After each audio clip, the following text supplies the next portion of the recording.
in Europe they punish you the moment you give them some space, and certainly tomorrow that cannot be the case. And 5 points clear in the title race.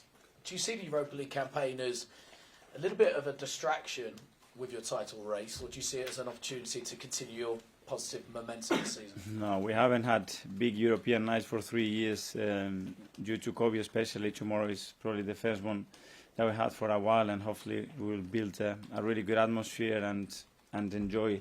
And even with our supporters against a really good team that is going to put a big challenge in front of us.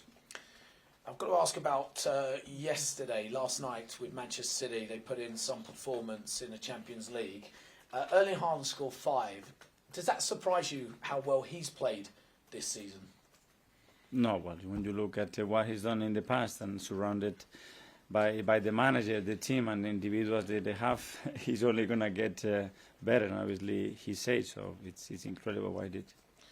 And seeing them in the form like that, does that, is that a concern, or is that something you're looking at, or are you fully focused on just what you can do at Arsenal? We cannot control that. We know the standards that they've been set in this league for the last 4 or 5 years, and we have to meet them if we want to be up there.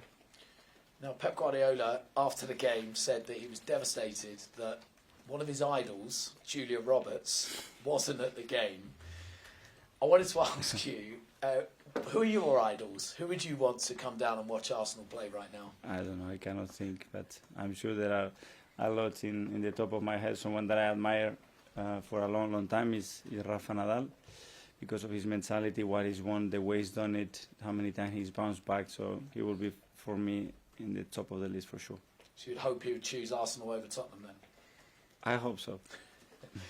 Just to move on to the team news, before I do it, actually let's talk about Eddie Nketiah. How's his recovery going at the moment? Yeah, he's getting better. Obviously, still in the boot, still a few weeks away, and we need to be patient. It was a nasty injury. It was a really challenge that is got ahead of him, but thanks God it could have been worse, so he's not in a bad place. And any other concerns ahead of tomorrow night?